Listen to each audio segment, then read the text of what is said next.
Hello! నమస్కారం అండి. ముందుగా మీ అందరికీ శ్రీరామనవమి శుభాకాంక్షలు.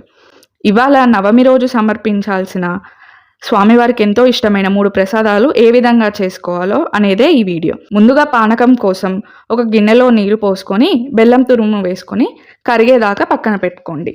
ఈలోపు మిరియాలను, ఇలాచీని మెత్తగా పొడి చేసుకోండి. బెల్లం పూర్తిగా కరిగాక వడగట్టుకొని ముందుగా పొడి చేసి పెట్టుకున్న పొడులు అలాగే తులసి ఆకులను వేసుకొని ఒక్కసారి కలుపుకుంటే పానకం రెడీ.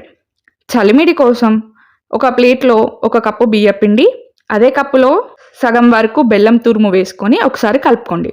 తర్వాత పావు కప్పు వరకు నెయ్యిని కొద్ది కొద్దిగా వేసుకుంటూ ఒక ముద్దలా చేసుకోండి. నెయ్యికి బదులుగా మీరు ఆవు పాలును లేదా నీరును వేసి కూడా పిండిని కలుపుకోవచ్చు. అంతే అండి, రాముల వారికి ఎంతో ఇష్టమైన చలిమిడి రెడీ. మూడవ ప్రసాదమైన వడపప్పు కోసం ముందుగా పెసరపప్పును నానబెట్టుకోండి.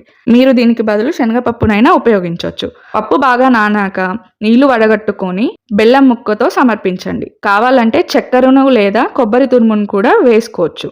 రామనవమి రోజున నైవేద్యంగా పెట్టాల్సిన 3 ముఖ్యమైన ప్రసాదాలు సిద్ధమైనట్టే.